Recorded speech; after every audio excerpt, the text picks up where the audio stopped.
News Bangla এখনকার prime time news নিয়ে আপনাদের সাথে আছি আমি সোমার। আপনারা দেখছেন নিউজ বাংলা নেটওয়ার্ক।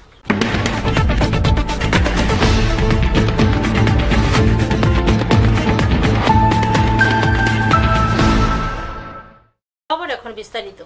কার্য সম্পাদনে অজুহাত প্রবণতা আগামী প্রজন্মের সুনিশ্চিত ভবিষ্যৎ এবং সমৃদ্ধ ত্রিপুরা নির্মাণের অন্তরায়। রবিবার আগরতলা টাউন হলে আয়োজিত গ্যাজেটেড অফিসার সংঘের দ্বিতীয় ত্রিবার্ষিক সম্মেলনে বক্তব্য রাখতে গিয়ে একথা বললেন মুখ্যমন্ত্রী বিপ্লব কুমার দেব। রবিবার আগরতলা টাউন হলে গ্যাজেটেড অফিসার সংঘের দ্বিতীয় ত্রিবার্ষিক সম্মেলন অনুষ্ঠিত হয়। এদিনের অনুষ্ঠানে উপস্থিত ছিলেন রাজ্যের মুখ্যমন্ত্রী বিপ্লব কুমার দেব। এদিন মুখ্যমন্ত্রী বক্তব্য রাখতে গিয়ে বলেন, মালিক, শ্রমিক বা ঊর্ধ্বতন প্রাথমিক স্তরের আত্মিক সম্পর্কই ভারতীয় সংস্কৃতি। কার্য সম্পাদনে অজুহাত প্রবণতা আগামী প্রজন্মের সুনিশ্চিত ভবিষ্যৎ এবং সমৃদ্ধ ত্রিপুরা নির্মাণের অন্তরায়। তাছাড়া তিনি আরও বলেন, সরকারের স্বচ্ছ ভাবমূর্তি মানুষের বিশ্বাস অর্জন করেছে। নির্দেশের মুখোমুখি না থেকে জনহিতে পরিষেবা বাস্তবায়নে আধিকারিকদের সজাগ এবং আন্তরিক দৃষ্টি অত্যাবশ্যকীয়। সঠিক ব্যবস্থাপনায় শিশু মৃত্যু নিয়ন্ত্রণ এবং রাজস্ব কর আদায় সহ বহুবিধ ক্ষেত্রে সাফল্যের নজির গড়েছে ত্রিপুরা রাজ্য। সংগঠনের পক্ষ থেকে মুখ্যমন্ত্রীর ত্রাণ তহবিলে 2 লক্ষ টাকার অনুদান পত্র তুলে দেয়া হয়। পরনির্ভরশীল বিদেশি মানসিকতা কাটিয়ে স্বদেশী রাষ্ট্রীয় ভাবনাই আমাদের পাথেয় বলে অভিমত ব্যক্ত করেন মুখ্যমন্ত্রী। এদিনের অনুষ্ঠানে সংগঠনের কার্যকর্তাদের উপস্থিতি ছিল লক্ষণীয়। আপনাদের কাছে এটাই আপিল করব যে আমরা যে কোনো কাজ যখন শুরু করি সেটা নিচে পর্যন্ত গিয়েছে কিনা তার খবর রাখা। বলে স্যার এটা তো আমার ডিউটি না, আমি গ্যাজেটেড অফিসার। ওই জিজ্ঞাসা করুন নিচে গিয়ে পঞ্চায়েত সেক্রেটারি কি হয়েছে, কানুন লাগানো আছে নাকি? আমি যদি মুখ্যমন্ত্রী ওসির সঙ্গে কথা বলতে পারি, যদি হোমগার্ডের সঙ্গে কথা বলতে পারি, যদি কোনো ডি গ্রুপের কর্মচারীকে বাড়িতে ডেকে কথা বলতে পারি, তার কাছ থেকে তো অরিজিনাল কথা বেরিয়ে আসে। কটা ফাইল করছে কুয়ে দিব, কতটা সময় সে কুয়ে দিব, কারণ অফিসটা তো সেই খুলছে চাবি দেওয়া। তার জন্য কমিউনিকেশন রাখা, না হলে হয় কি আমরা অনেক সময় কোনো একটা স্কিম তৈরি করেছি, কোনো একটা ব্যবস্থা তৈরি করেছি, তো সময়ের মধ্যে যখন হতে পারছে না তখন আমরা ফ্রাস্ট্রেটেড হই। তার জন্য মাননীয় প্রধানমন্ত্রীর কাছ থেকে শেখা, সেন্ট্রালের যতগুলো স্কিম, আজকাল তো স্কিমের মাধ্যমে পয়সা আসে, এখন তো যোজনায় নেই যে ঠোক করে একটা টাকা মুখ্যমন্ত্রীকে দিয়ে দিল। সমস্ত টাকা তো স্কিমে, আলাদা করে তো টাকা আসে না। হ্যাঁ, মাননীয় প্রধানমন্ত্রী ত্রিপুরার জন্য আলাদা করে টাকা দিয়েছে, এবং অন্যান্য স্কিম থেকে বের করে যদি কোনো রাজ্য সরকার সেগুলো সময় না করতে পারে তখন সেগুলো ট্রান্সফার করা যেতে পারে। Bureau report, news Bangla. Umapada Barman এবং অঞ্জলি বর্মন চ্যারিটেবল ট্রাস্টের উদ্যোগে আগরতলা স্টুডেন্ট হেলথ হোমে দুস্থ এবং মেধাবী ছাত্রছাত্রীদের জন্য এক পুরস্কার বিতরণী সভা অনুষ্ঠিত হয়। উপস্থিত ছিলেন রাজ্যের প্রধান বিরোধী দলনেতা মানিক সরকার। আলোচনা করতে গিয়ে শাসক দলের সমালোচনা করলেন শ্রী সরকার। আগরতলা স্টুডেন্ট হেলথ হোমে উমাপদ বর্মন এবং অঞ্জলি বর্মন চ্যারিটেবল ট্রাস্টের উদ্যোগে আয়োজিত দুস্থ এবং মেধাবী ছাত্রছাত্রীদের পুরস্কার বিতরণী অনুষ্ঠানে বক্তব্য রাখতে গিয়ে রাজ্যের প্রাক্তন মুখ্যমন্ত্রী মানিক সরকার রবিবার কোভিড পরিস্থিতির মধ্যে ত্রিপুরা হাসপাতালে ব্যাপক ডাক্তার, নার্স, প্যারামেডিক্যাল স্টাফ সংকটের জন্য বিপ্লব দেব সরকারকে নিন্দা করেন। এদিন তিনি আরও বলেন যে কিভাবে বিজেপি সরকার ধীরে ধীরে পুরো ব্যবস্থাটিকে একটি বেসরকারি মোডে নিয়ে যাচ্ছে। সরকার বলেন, আমরা ডাক্তারের সংকট মেটাতে মেডিকেল কলেজ চালু করেছিলাম এবং ডাক্তার যথেষ্ট নয়, আমাদের নার্স, প্যারামেডিক্যাল স্টাফ এবং নতুন কলেজ কোর্স চালু করা হয়েছিল যাতে আমাদের ছেলে মেয়েরা এখানে থেকে পাশ করে স্থানীয়ভাবে চাকরি পেতে পারে, কিন্তু আজ তার প্রবল সংকট দেখা দিয়েছে। কর্মীরা বেকার বসে থাকা যোগ্যতা সম্পন্ন যুবকদের মধ্যে হাসপাতালের পরিবেশগুলোকে অচল করে দিয়েছে। এমনটাই মত প্রকাশ করেন রাজ্যের প্রাক্তন মুখ্যমন্ত্রী মানিক সরকার। এদিনের অনুষ্ঠানে সংগঠনের কর্মকর্তাদের উপস্থিতি ছিল লক্ষণীয়। সবটা মিলিয়ে একটা হিসেব করে একটা ফুল প্যাকেজ হাতে নিয়ে আমরা মাঠে নেমেছিলাম যে যত লোক গড়ে যা বৃদ্ধি, মানুষ একটা অংশ তো চলেও যায় আমাদের ছেড়ে, গড় যে বৃদ্ধি মাথায় রেখে কতজন ডাক্তার, কত ডাক্তারে কতজন নার্স, কত নার্সে কতজন প্যারামেডিক্স, এই সমস্ত হিসাব করে কিন্তু এখানে ব্যবস্থাটা করা হয়েছিল এবং সরকার সমস্ত জিনিস তছনছ করে দেওয়া হচ্ছে। এটা শুধু ত্রিপুরা না, এই যে ডাবল ইঞ্জিন বলছেন, যে মূল চালিকা শক্তি একটা নির্দিষ্ট শ্রেণীর দৃষ্টিভঙ্গি নিয়ে একদিকে শিক্ষা আরেকদিকে স্বাস্থ্য। শিক্ষার উপর আক্রমণের সঙ্গে সঙ্গে তার যে সংস্কৃতি, চেতনা, মনন, এই সমস্ত জিনিসকে ঘায়েল করার চেষ্টা হচ্ছে এবং কারিকুলাম পরিবর্তনের নামে ইতিহাস পাল্টে দেওয়ার চেষ্টা হচ্ছে, স্বাধীনতা সংগ্রামের ইতিহাস মুছে ফেলার চেষ্টা হচ্ছে, অতীত যে সমস্ত স্মৃতিগুলো এগুলিকে মুছে ফেলার, ধুয়ে ফেলার চেষ্টা হচ্ছে। এবং এটা কিন্তু যে কলেজে পড়ে তার জন্য না, তারা জানে এত ইতিমধ্যেই একটা জিনিস জেনে বড় হয়েছে, নতুন যারা অকখনো যারা ঠিক মতো বুঝতে পারে না, এই যে জায়গাটা এদের ধরো সময় লাগবে, এদেরকে যদি প্রথম থেকে এভাবে তৈরি করা যায়, তারা যা চাইছেন, যে উদ্দেশ্যটা চাইছেন, আমি সেগুলো এখানে নাইবা বললাম। Bureau report, news Bangla. রাস্তা সংস্কারের নিম্নমানের কাজের প্রতিবাদে রাস্তায় নামল প্রমিলা বাহিনী। ঘটনা তেলিয়ামুড়া পুর পরিষদ এলাকার ৪ নং ওয়ার্ডে। এ ব্যাপারে মুখ খুলতে নারাজ সংশ্লিষ্ট দপ্তরের ওয়ার্ক অ্যাসিস্ট্যান্ট। তেলিয়ামুড়া পুর পরিষদের বিভিন্ন এলাকায় রাস্তার কাজ চলছে বিগত কিছুদিন যাবৎ। পুর পরিষদের অন্তর্গত রাজনগর ৪ নম্বর ওয়ার্ড এলাকার বিদ্যালয় পরিদর্শকের অফিস যাওয়ার রাস্তাটি দীর্ঘদিন যাবৎ ভগ্নদশা অবস্থায় রয়ে গিয়েছে। এলাকাবাসীদের দাবি এই রাস্তা অতি শীঘ্রই তৈরি করে দেওয়ার জন্য, যদিও এই দাবি এলাকাবাসীদের দীর্ঘ বছর ধরে। সেই মোতাবেক কাজও বর্তমান সরকারের সময় শুরু হয়েছে। রবিবার রাস্তার সংস্কার কাজ চলাকালীন সময়ে এলাকার কিছু প্রমিলা বাহিনী সহ কয়েকজন এলাকাবাসী কাজে বাধা দান করেন। তাদের অভিযোগ, কাজের গুণগত মান বজায় থাকছে না। গুণগত মান বজায় রেখে কাজ করবার দাবি জানান এলাকাবাসীরা। রবিবার দুপুরে এলাকার বেশ কিছু মহিলারা এগিয়ে এসে কাজের গুণগত মান দেখে কাজ বন্ধ রাখবার দাবি জানান। কয়েকজন জানান যে কাজ করতে গিয়ে সঠিকভাবে গুণগত মান রেখে কাজ হচ্ছে না। এলাকার মানুষের দাবি, দীর্ঘ কয়েক বছর পর এই রাস্তাটির কাজ হচ্ছে, তাই সকলের দাবি গুণগত মান বজায় রেখেই কাজটি করতে হবে। কাজ সম্পর্কে উপস্থিত দপ্তরের ওয়ার্ক অ্যাসিস্ট্যান্টকে জিজ্ঞেস করা হলে তিনি ক্যামেরার সামনে মুখ খুলতে নারাজ। পরবর্তীতে এলাকাবাসীরা কাজের গুণগত মান রেখে কাজ করবার দাবি জানান। ৪ নম্বর ওয়ার্ডে কাজ করতে গিয়া কাজটা ভালো হওয়ার জন্য আমরা করতেছি, গাউডিংটা সুন্দর করে কইরা এরপরে করুক। গাউডিংয়ের অনেক সমস্যা, তারা কাজের নিয়ে কথাবার্তা করলাম। স্টুডেন্ট গেছি, স্টুডেন্ট একদিন গিয়েছি, গাউডিং সম্বন্ধে সৎ উত্তর কোনো পাইছি না এবং এসডুর কটুক্তি কথাবার্তা শুনেছি। এসডু কইছে তোমরা প্রতিনিধির কাছে গিয়া কও, যা করবো প্রতিনিধি গ্রামের করবো, তোমরা কে আমরা চিনে না। এ পরিপ্রেক্ষিতে আমরা কাজটা ভালো, কাজ বন্ধ হতে কি কেউ কই না, আমরা কাজটা সুন্দর সুষ্ঠুভাবে হোক, এই হলো আমাদের। এটা কোন এলাকার রাস্তাটা? এটা রাজনগর ৪ নম্বর রোড। এখন কি আশ্বাস দিছে তারা? তারা কইছে গাউডিংটি কইরা সুন্দর কইরা কাজটা যেন তারা যে কার্ডের লেভেলিংটা দেখাইছে সেই লেভেলিংটা ফালাইয়া কাজ মিডলে এটা ফালাই সুন্দর করে করে কাজ আমরা বন্ধ করতে রাজি না, আমরা কাজ হোক। আপনাদের বক্তব্য কি কাজটা ভালো হচ্ছে? কাজ ভালো হইতো, অন্য কিছু না তো। তারা কাজ করতেছে, কাজ করো। কাজের গুণগত মান কি রয়েছে? গুণগত মানের জন্যই তো কইতেছি, গুণগত মান যেন ভালো হয়। এটার মধ্যে যে কোনো জায়গাতে গাউডিংয়ের সম্বন্ধে যে প্রবলেম, এই প্রবলেমটা যেন না হয়। গাউডিংটা ঠিক করে করলেই কাজ ভালো হইতো। আচ্ছা, এই রাস্তাটা কতদিন যাবত খারাপ হয়েছিল? প্রায় 20 বছর ধরে এই রাস্তাটা কোনো কাজ হয় না। আমরা বহুত কষ্ট স্বীকার করে অনেক জায়গায় কথাবার্তা হয়েছে, কোনো দিন কাজ হইতেছে না। এইবার যাওয়া পূজার সময় গাউডিং কিছু করছে, পূজার উপলক্ষে গাড়ি আসার জন্য বড় বড় গর্তটি ঠিক করছে, কিন্তু ওখানে গাউডিংটা ঠিক করে আমরা কাজটা সুন্দর হইতো। এইটা হলো আমরা গ্রামবাসীর আমরা কাজ কোনো বন্ধের পক্ষে না, কাজ হোক। Bureau report, news Bangla. Belonia college square Agnibina community হলে অনুষ্ঠিত হল সর্দার বল্লভভাই প্যাটেলের ১৪৭তম জন্মদিবস। ভারত সরকার এই দিনটিকে রাষ্ট্রীয় একতা দিবস হিসেবে ঘোষণা করেছে।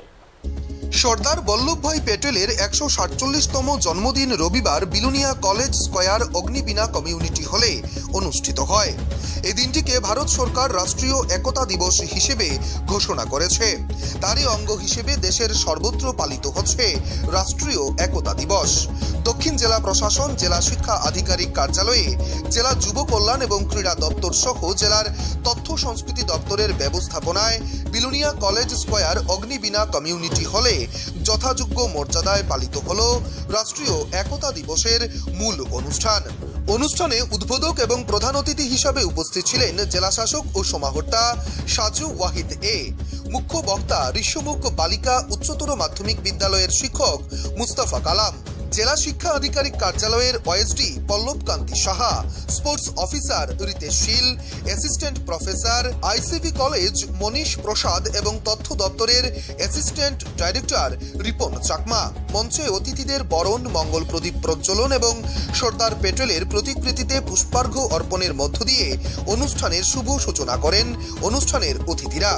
শুরুতেই স্বাগত বক্তব্য রাখেন তথ্য দপ্তরের সহ অধিকর্তা রিপন চাকমা। রাষ্ট্রীয় একতা দিবস অনুষ্ঠানে প্রত্যেক বক্তাই তাদের বক্তব্য সর্দার প্যাটেলের জীবনী এবং তার চিন্তাধারা সহ তার কর্মকাণ্ড নিয়ে আলোচনা করেন।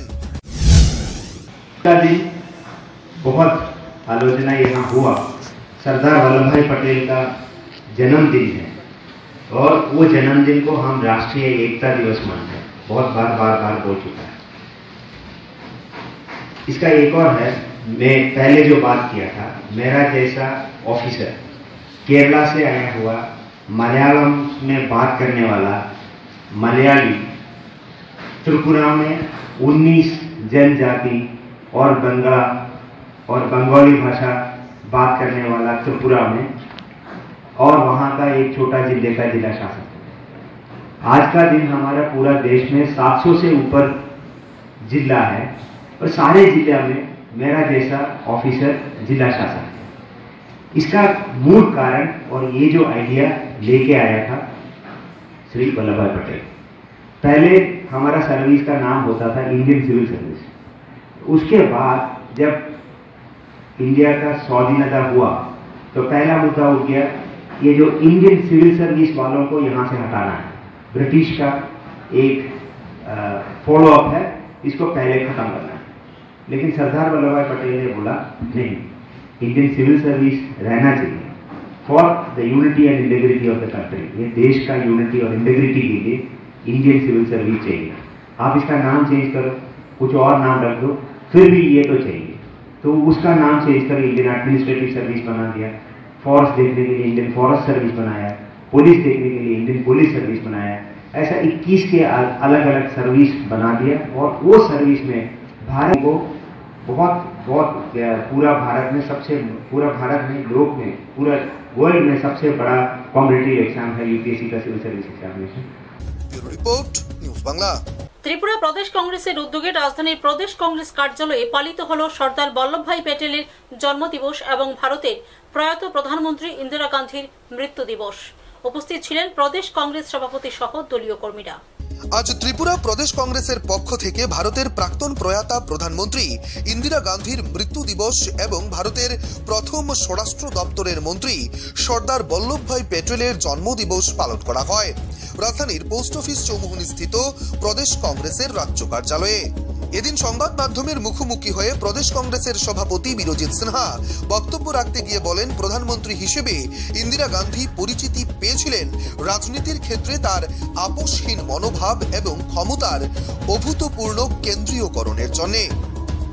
পূর্ব পাকিস্তানে স্বাধীনতা আন্দোলন এবং স্বাধীনতা যুদ্ধের সমর্থনে তিনি পাকিস্তানের বিরুদ্ধে যুদ্ধে অবতীর্ণ হয়েছিলেন। এই যুদ্ধে ভারত জয়লাভ করে এবং বাংলাদেশ রাষ্ট্রটি গঠিত হয়। সেই সঙ্গে ভারতের প্রভাব এতটাই বৃদ্ধি পায় যে এই দেশটি দক্ষিণ এশিয়ার একমাত্র আঞ্চলিক শক্তি হয়ে ওঠে। বিচ্ছিন্নতাবাদী কার্যকলাপ এবং বিপ্লবের প্রচেষ্টার কথা উল্লেখ করে ইন্দিরা গান্ধী 1975 থেকে 1977 সাল পর্যন্ত জাতীয় জরুরি অবস্থা ঘোষণা করেছিলেন। এই সময় মৌলিক নাগরিক স্বাধীনতা এবং গণমাধ্যমের স্বাধীনতা খর্ব করা হয়েছিল। জরুরি অবস্থার সময় বহু স্থানে গণহত্যাও ঘটে যায়। 1980 সালের সাধারণ নির্বাচনে তিনি আবার ক্ষমতায় ফিরে আসেন। স্বর্ণমন্দিরে অপারেশন ব্লু স্টার সামরিক অভিযানের নির্দেশ দেওয়ার পর 1984 সালের 31শে অক্টোবর ইন্দিরা গান্ধী তার নিজের শিখ জাতীয়তাবাদী দেহরক্ষীদের গুলিতে নিহত হয়েছিলেন। এদিকে সর্দার বল্লভভাই প্যাটেল ছিলেন ভারতের স্বাধীনতা সংগ্রামের অন্যতম পুরোধা নেতৃত্ব। মহাত্মা গান্ধীর সত্যাগ্রহ আন্দোলনের প্রধান সেনানী ছিলেন সর্দার বল্লভভাই প্যাটেল। সত্যাগ্রহ আন্দোলন করতে গিয়ে মহাত্মা গান্ধী যখন নাগপুর জেলে বন্দী থাকেন, ঠিক সেই সময় সত্যাগ্রহ আন্দোলনটি সারা ভারত জুড়ে পরিচালনা করেছিলেন বল্লভভাই প্যাটেল। মহাত্মা গান্ধীর ডাকে অসহযোগ আন্দোলন এবং ইংরেজদের ভারত ছাড়ো আন্দোলনের মুখ্য বাস্তুকার ছিলেন সর্দার প্যাটেল। ভারত স্বাধীন হওয়ার পর তিনি ভারতের স্বরাষ্ট্রমন্ত্রী এবং পর্তুগিজদের হাত থেকে গোয়া এবং নিজামদের হাত থেকে হায়দ্রাবাদ উদ্ধার করে ভারত সরকারের সঙ্গে যুক্ত করবার ক্ষেত্রে তার ভূমিকা ছিল অত্যন্ত গুরুত্বপূর্ণ। এদিনের কর্মসূচিতে দলীয় কর্মী সমর্থকদের উপস্থিতিও ছিল লক্ষণীয়। আমাদের ভারতরত্ন শ্রীমতী ইন্দিরাজির মৃত্যুদিন এবং স্বাধীন ভারতের প্রথম স্বরাষ্ট্রমন্ত্রী সর্দার বল্লভভাই প্যাটেলের জন্মদিন। এই দুইটি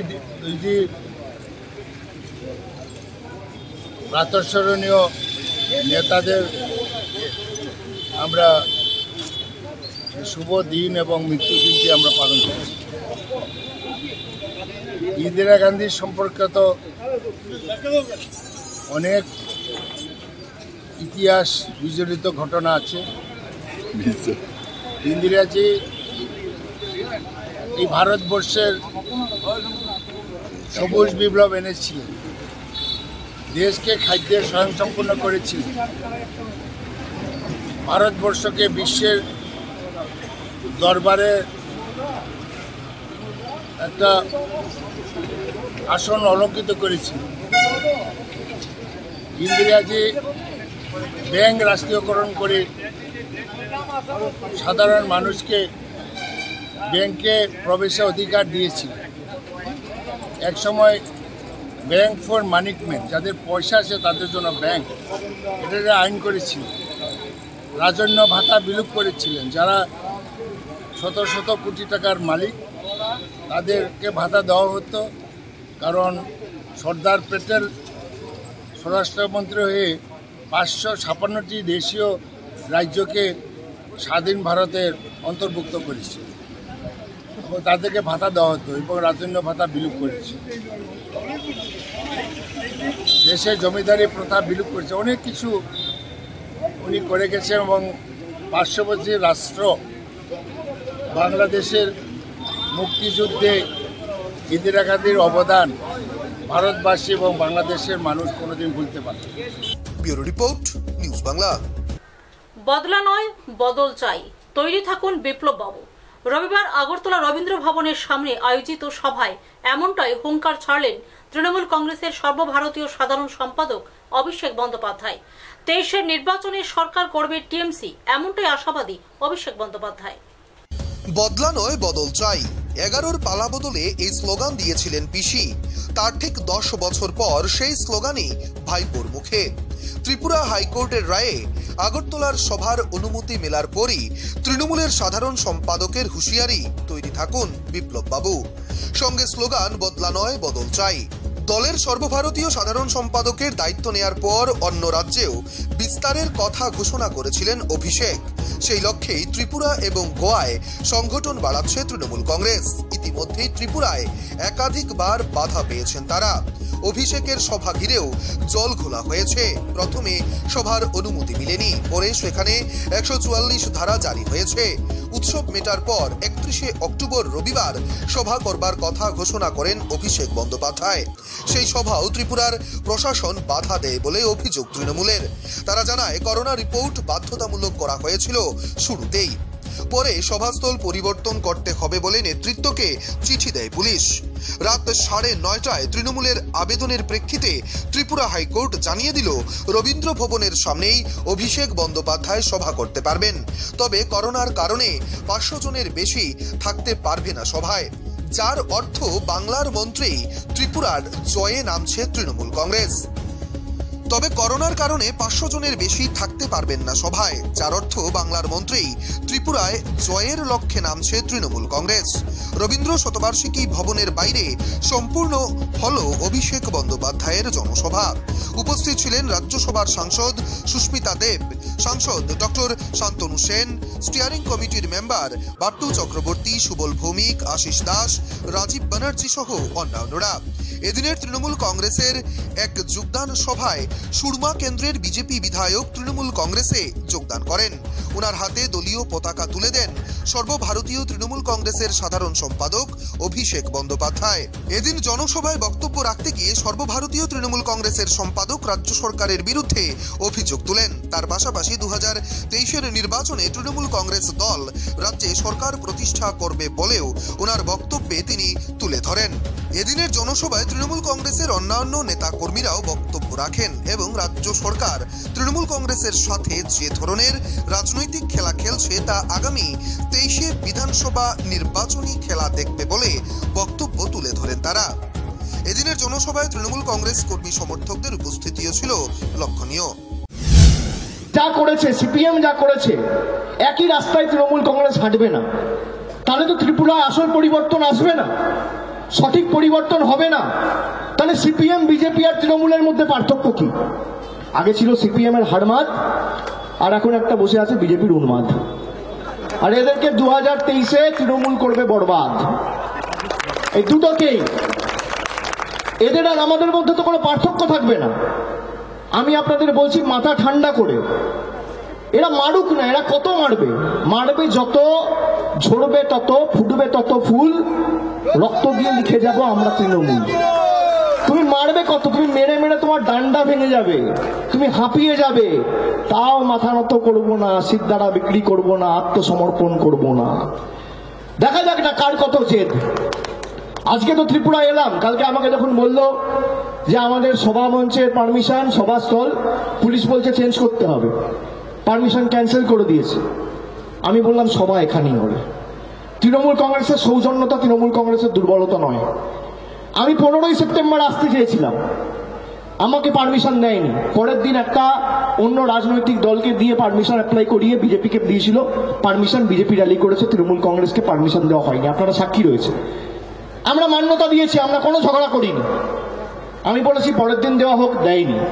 23 তারিখ অ্যাপ্লাই করেছি, 22 তারিখ 144 ধারা জারি করে দিয়েছে যাতে আমি না ঢুকতে পারি। আমি কি বলেছিলাম যে 144 ধারা যেদিনকে তুলবে তার পরের দিন যাব। 144 ধারা তুলেছে, আমি অ্যাপ্লিকেশন দিতে বলেছি।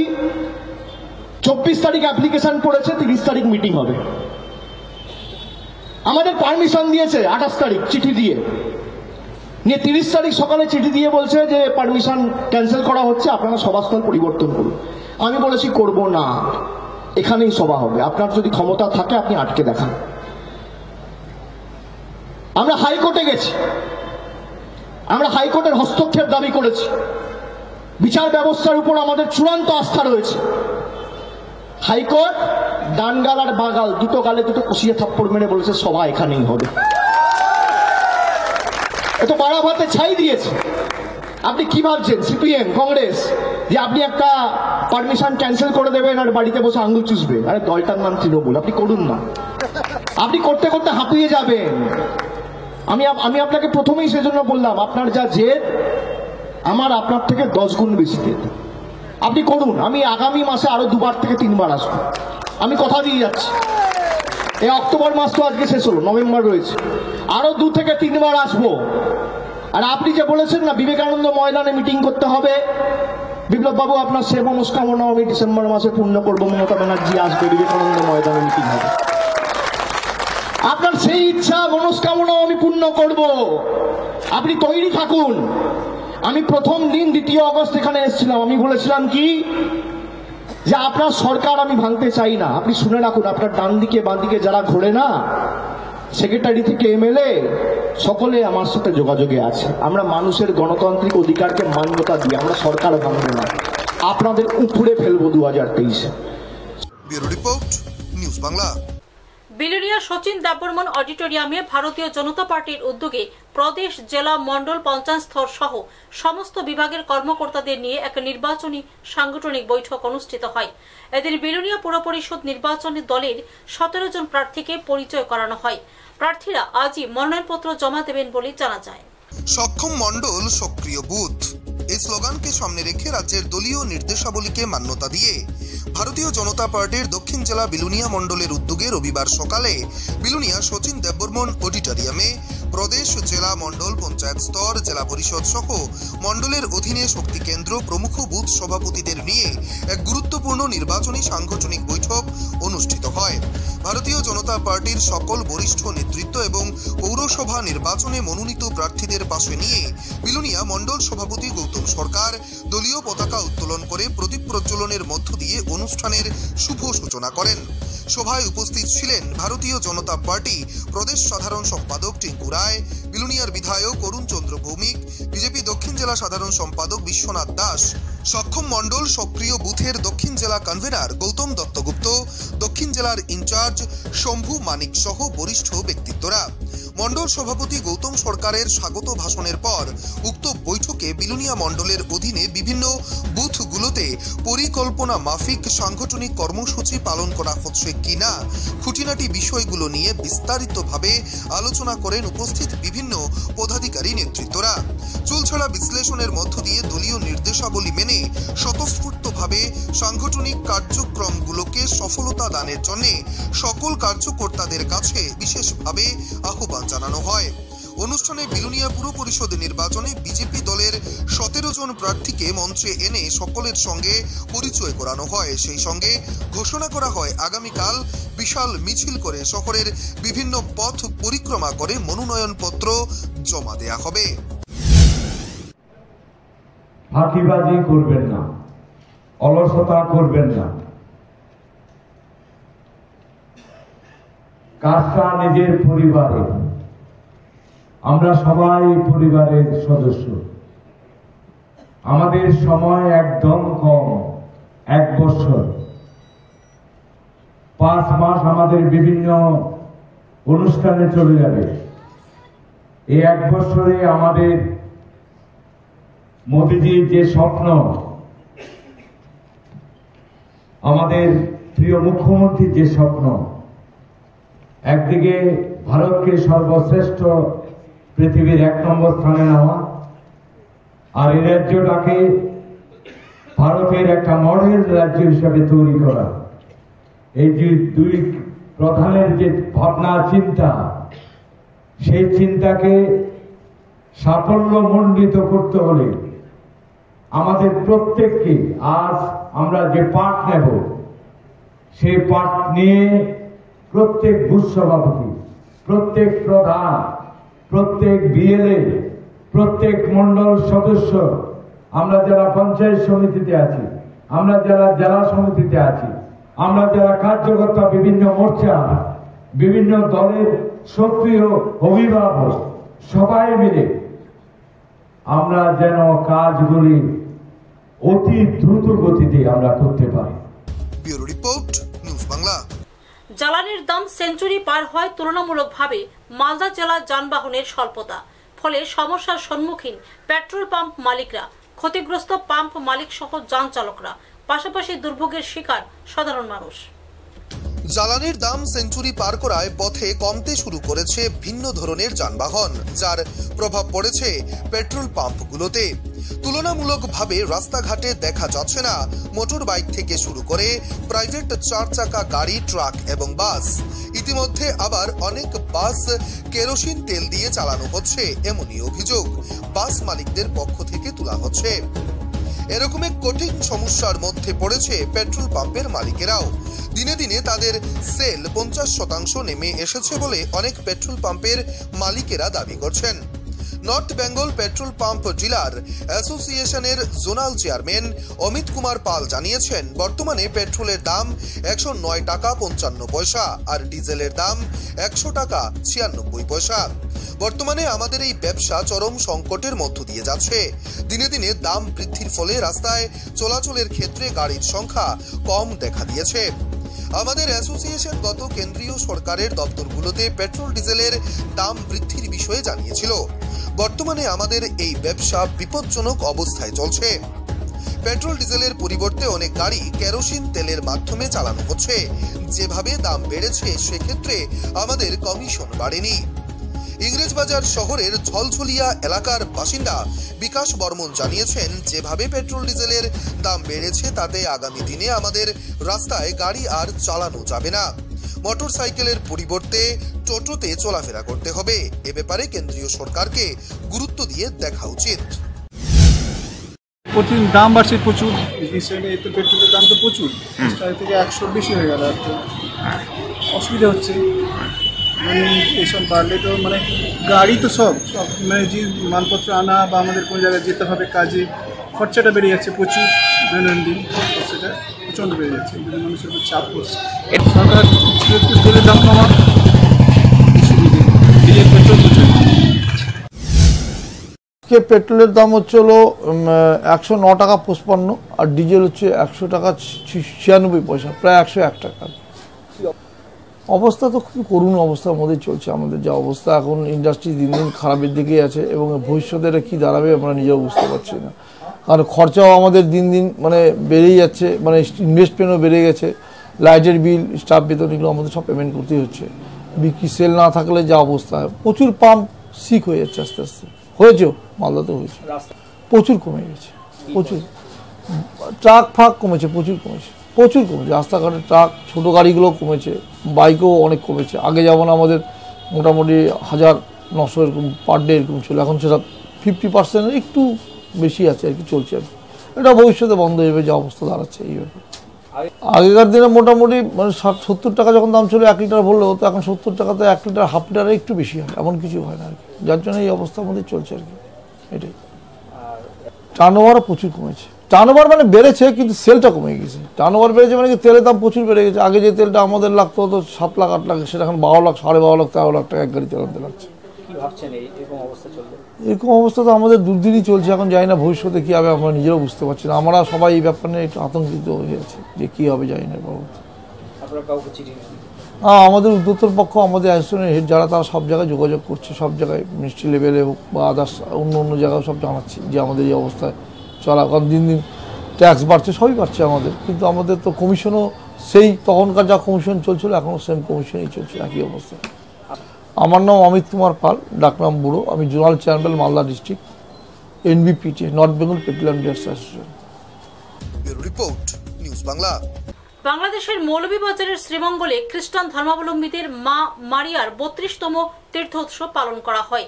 জানা যায় প্রতি বছর অক্টোবর মাসের শেষ শনিবার এবং রবিবারে এই উৎসব পালন করা হয়। রবিবার সকালে ধর্মীয় ভাব গম্ভীর্যে বাংলাদেশের মৌলভীবাজারের শ্রীমঙ্গলে খ্রিস্টান ধর্মাবলম্বীদের অন্যতম ধর্মীয় উৎসব জপমালার রানী মা মারিয়ার 32তম তীর্থ উৎসব পালন করা হয়েছে। উপজেলার হরিণছড়া চা বাগানের সাধু জোসেফ ধর্মপল্লীতে মা মারিয়ার তীর্থস্থানে ধর্মীয় ভাব গম্ভীর্যের মধ্য দিয়ে উৎসবটি অনুষ্ঠিত হয়। প্রতি বছরের অক্টোবর মাসের শেষ শনিবার এবং রবিবার এই তীর্থ উৎসব পালন করা হয়। সকালে এই তীর্থ উৎসবে আসা বিভিন্ন ধর্মপল্লীর পুরোহিতগণ ভক্তদের নিয়ে উৎসবের মূল প্রার্থনা খ্রিস্টযোগ করেন। সমবেত প্রার্থনায় বিশ্বের সকল মানুষের শান্তি এবং সমৃদ্ধির মঙ্গল কামনা করা হয়। এই সময় তীর্থস্থানের 50 ফুট উঁচুর মা মারিয়ার মূর্তিতে প্রণাম এবং প্রদীপ প্রজ্বলন করেন আগত ভক্তরা।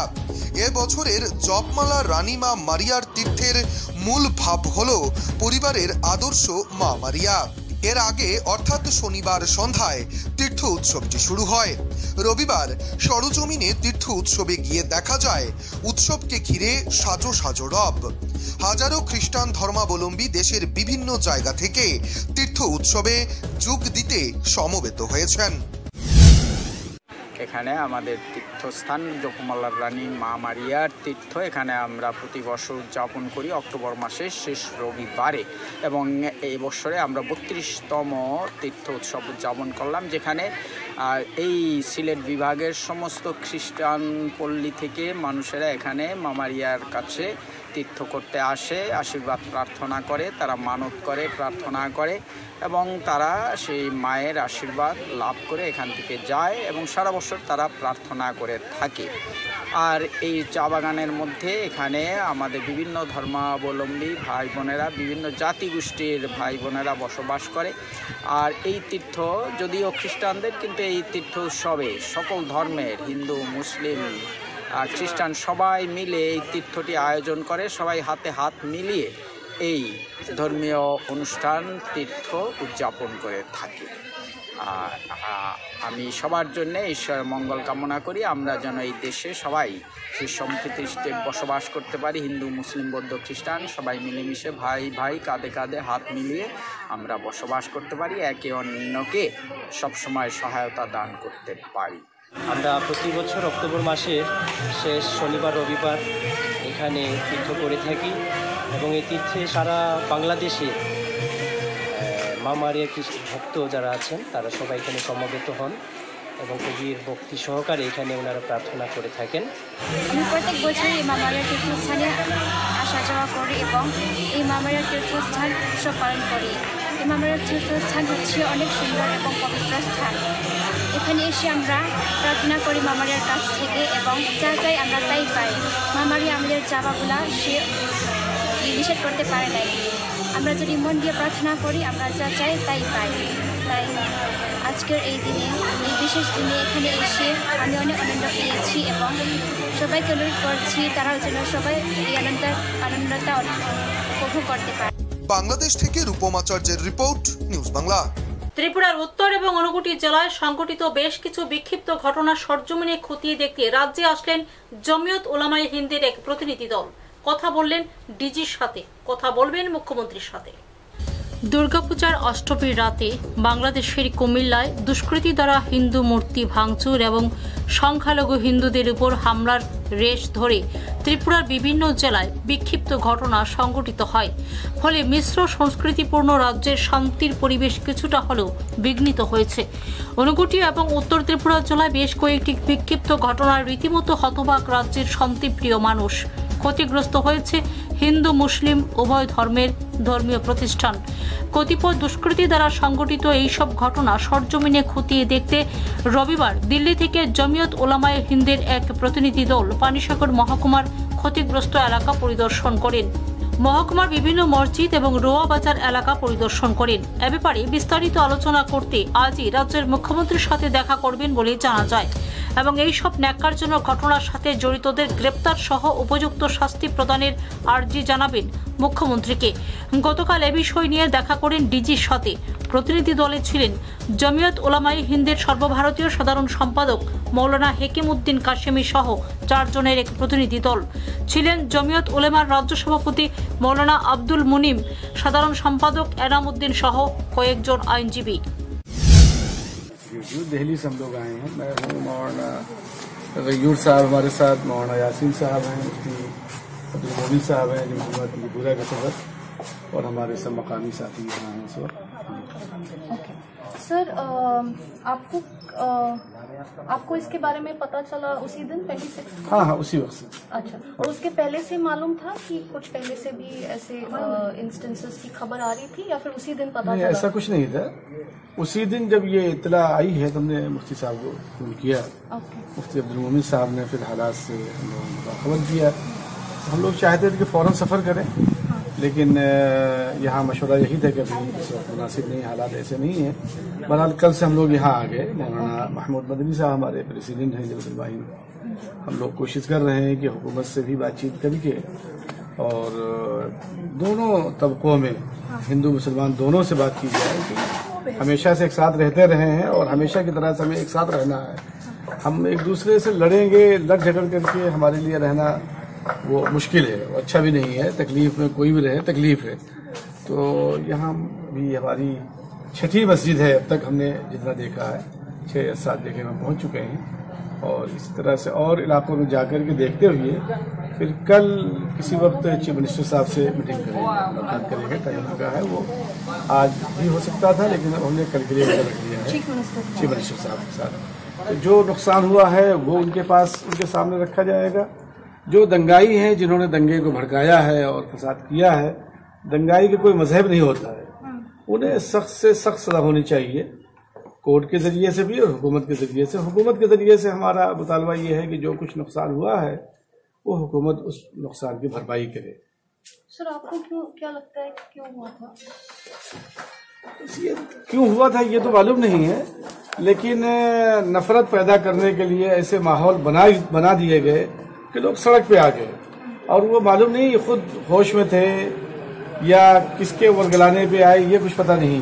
अब ये गवर्नमेंट के एजेंसियों का काम है कि वो तहकीक करें, मालूम करें ऐसा क्यों हुआ था, फिर उस तहकीक करके जो लोग मुल्क दुश्मन हैं, जो लोग नफरत पैदा कर रहे हैं, उनके खिलाफ कार्रवाई करें, ये हुकूमत की जिम्मेदारी है। But what type of information you have got from there? Ji, what type of information you have got from there? क्या कह रहे हैं? That आपका क्या इन्फॉर्मेशन मिला, यह क्या हुआ? आपको क्या इन्फॉर्मेशन मिला कि यहाँ पे क्या हुआ? यहाँ तो अचानक जुलूस निकाला गया। जी, दिल्ली से हम हैं और लॉयर हैं हम लोग सुप्रीम कोर्ट में। अच्छा। यहाँ पे जो ह्यूमन राइट्स के वॉयलेशन हुए हैं उसके लिए हम लोग एक फैक्ट फाइंडिंग टीम लेके आए हैं, और फिर ये सारी जो भी फैक्ट्स हम यहाँ से कलेक्ट करेंगे वो हम ऑनरेबल सुप्रीम कोर्ट में भी प्रेजेंट करेंगे, और हम त्रिपुरा सरकार से भी रिक्वेस्ट करेंगे कि जो भी इनजस्टिस इनके साथ हुआ है, जो लोग भी इस रिस्पॉन्सिबल हैं उनके खिलाफ सख्त से सख्त कार्रवाई हो, और concern DGP, IGP, senior police officers को डायरेक्शन दिया जाए कि इस तरह की रैलियां दोबारा यहाँ पे ऑर्गेनाइज ना हो, क्योंकि इससे आपकी स्टेट का माहौल खराब होता है। आपको तो चीफ मिनिस्टर से बात की थी, हो क्या? कोशिश कर रहे हैं हम लोग, अपॉइंटमेंट लेंगे हम। अगर चीफ मिनिस्टर साहब अपॉइंटमेंट देते हैं तो जरूर हम अपनी बात उनके सामने भी रखेंगे। आपका टीम में कितना आदमी है? हमारी टीम में 4 लोग हैं। मैं advocate Ehtesham Hashmi, advocate Amit Srivastava, advocate Mukesh और एडवोकेट अंसार, ये हम 4 लोगों की टीम आई है दिल्ली से, और हम अपनी रिपोर्ट जो फैक्ट फाइंडिंग रिपोर्ट है वो ऑनरेबल सुप्रीम कोर्ट में सबमिट करें। आप कहाँ गया था? पानी सागर और रोवा एक गांव है यहाँ पे पास में, वहाँ भी गए थे हम लोग। साउथ त्रिपुरा भी गए थे कल हम लोग। आप उन्नुकुटी राताचोला में गया? उन्नुकुटी अभी नेक्स्ट जाने वाले हम लोग। नेक्स्ट उन्नुकुटी राताचोला में है वो? जी। अगरतला में गया था कोई? अगरतला हम लोग रुके हुए हैं। अगरतला के साउथ टू अगरतला एक साइड था, नाम भूल रहा हूँ मैं उसका। अगरतला से 70 किलोमीटर उदयपुर में मस्जिद को जलाया गया। वहाँ हम लोगों ने फैक्ट फाइंडिंग किया और वहाँ हम लोग काफी समय तक रहे, देखे पूरी मस्जिद को शहीद कर दिया गया, जला दिया गया। तो ये हमारा यही प्रशासन से कहना है कि जो भी इंसिडेंट हुआ है वो हमें जहाँ तक लगता है अभी तक की 2 दिन से जो फैक्ट फाइंडिंग कर रहे हैं कि ये सुनियोजित तरीके से सोची समझी साजिश के तहत में ये कराया गया। टीम आया है वो राताचौरा कुमारघाट में और पाल बाजार, वहाँ से निकलकर पानी सागर के जामकिला मस्जिद और सीआरपीएफ मस्जिद और रवा के कुछ दुकानों को जो नजरअंदाज किया गया है यहाँ, और चंद घरों में तोड़फोड़ किया गया है, वहाँ मुआयना किया है और वहाँ जाके लोगों को तसल्ली भी दिया है और हिंदू मुसलमान के अंदर भाईचारे की कायम करने की कोशिश की है। आप तो जमीयत का ऑल इंडिया जमीयत का सेक्रेटरी हो, तो आप तो कल त्रिपुरा में आया, आप कहाँ गया था? स्थान बदला दिया है, अभी जो जगह रहेंगे कल देखेंगे इंशाल्लाह उसको। साउथ त्रिपुरा कल देखेंगे, नॉर्थ में आज होली है और 1-2 जगह और जाना हुआ था। कल कहाँ गए थे उससे आप? कल जो गए थे कहाँ गए थे? कल गए थे हम नारागोरा, विशालगढ़, कृष्णनगर। आप कितना दिन का सफर है आपका? अभी है यहाँ 1-2 रोज रहेंगे। जी। आपका मुख्यमंत्री के साथ बातचीत कर रहे हैं? कल कोशिश करेंगे। চুড়াইবাড়ি প্রতিনিধি রিপোর্ট নিউজ বাংলা। পশ্চিম বাংলা থেকে ত্রিপুরায় প্রবেশের মুখে চুড়াইবাড়ি গেটে কোভিড টেস্টিং এ 28 জনের মধ্যে কোভিড পজিটিভ ধরা পড়ল। বহিরাগতদের আগমনে রাজ্যে করোনার প্রভাব বাড়ার প্রবল আশঙ্কা দেখা দিয়েছে। পশ্চিম বাংলা থেকে আগরতলা নাইট সুপারে করে ত্রিপুরায় প্রবেশের সময় চুড়াইবাড়িতে আটক করা হয় নাইট সুপার। চুড়াইবাড়ি থানার সামনে চলছে জোর তল্লাশি। চলেছে করোনা টেস্টিং।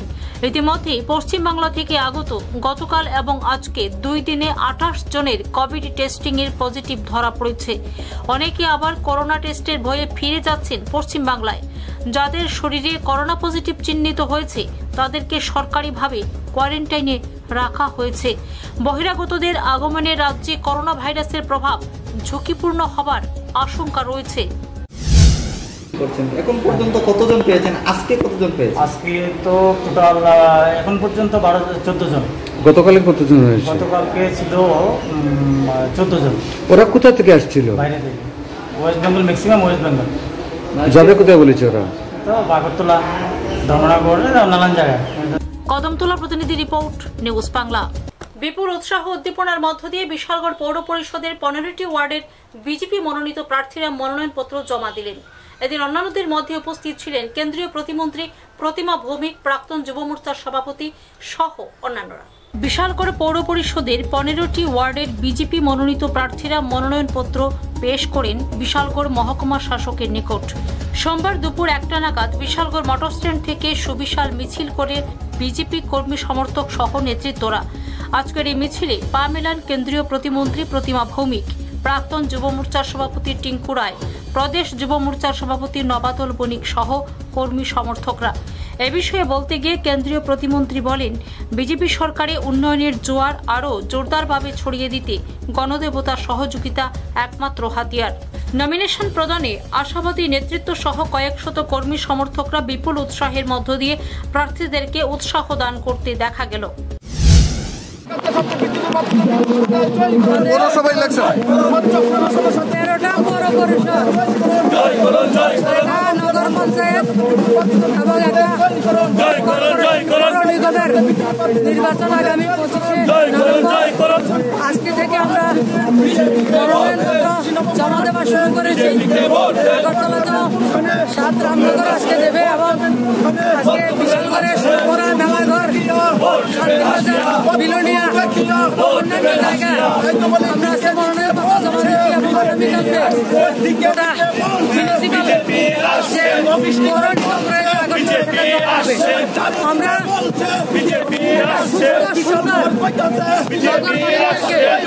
সব জায়গায়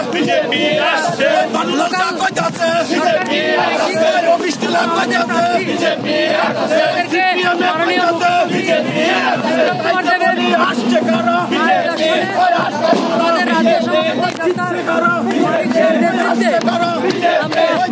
নির্বাচনে প্রার্থীদেরকে দিয়েছি। গণদেবতাদের সামনে প্রস্তুত হয়েছে। গণদেবতাদের কাছে সমস্ত জায়গায় বিচার করে না, সব কয়টি জায়গায় শুধু উন্নয়নের স্বার্থে, ডেভেলপমেন্টের স্বার্থে আমাদের ভারতীয় জনতা পার্টি কার্যকর্তা যারা প্রার্থী তাদের আপনারা ভোট করবেন। বিশালগড় প্রতিনিধি রিপোর্ট, নিউজ বাংলা। সদর মহকুমা শাসকের নিকট নমিনেশন দাখিল করলেন রাজধানীর 7 রামনগর বিধানসভা কেন্দ্রের বিজেপি মনোনীত প্রার্থীরা। কয়েকশত কর্মী সমর্থকদের সাথে নিয়ে সদর মহকুমা কার্যালয় চত্বরে উপস্থিত হলেন। আসন্ন পৌর নিগম নির্বাচনকে সামনে রেখে 7 রামনগর বিধানসভা কেন্দ্রের বিজেপি প্রার্থীরা নমিনেশন সাবমিট করলেন সদর মহকুমা শাসকের হাতে। এদিন দলীয় কর্মী সমর্থকদের নিয়ে নমিনেশন সাবমিট করেন প্রার্থীরা। একান্ত সাক্ষাৎকারে বিজেপির এক কর্মকর্তা জানান, এবারের পুর নিগমের নির্বাচনটা হচ্ছে বাম শাসনের দুর্নীতির বিরুদ্ধে। নানা রকম দুর্নীতির অবসান ঘটিয়ে নির্ভেজাল পুর নিগম পৌর পরিষদ গঠন করা হবে। একে একে নমিনেশন দাখিল করলেন প্রার্থীরা। বিধানসভার অন্তর্গত যে 7টি পৌর ওয়ার্ড রয়েছেন, সমস্ত প্রার্থীদের, ভারতীয় জনতা পার্টির মনোনীত প্রার্থীদের নিয়ে আমাদের প্রাণের বিধায়ক, 7 রামনগর এই জনগণের হৃদয়ের বিধায়ক সুরজিৎ দত্ত সবাইকে সঙ্গে নিয়ে, সঙ্গে আমি ছিলাম মণ্ডল সভাপতি হিসেবে, আমরা সদর মহকুমা শাসকের অফিসে এসেছি নমিনেশন দাখিল করতে।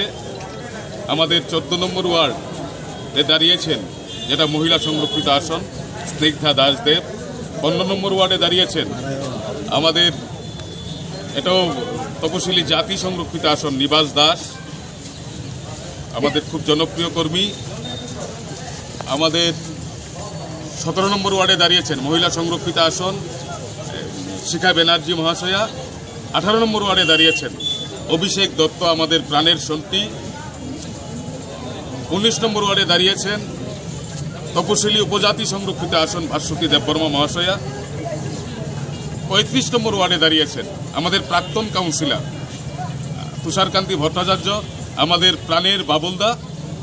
36 নম্বর ওয়ার্ডে দাঁড়িয়েছেন নিতু দে, মহিলা সংরক্ষিত আসন। আমাদের এবারের পৌর নিগম নির্বাচনে মূল লড়াইটা হবে বিগত দিনে বামফ্রন্ট পরিচালিত যে পৌর নিগম ছিল, অনেক দুর্নীতি, রাস্তাঘাট নিয়ে দুর্নীতি, ড্রেন নিয়ে দুর্নীতি, লুটতরাজের একটা বহর ছিল, তার বিরুদ্ধে জেহাদ জানানোর জন্য এবারে নির্বাচন।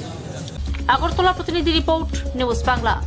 এখনকার মতো প্রাইম টাইম নিউজ এ পর্যন্তই। আমাদের পরবর্তী সংবাদ দেখার জন্য চোখ রাখুন নিউজ বাংলার পর্দায়।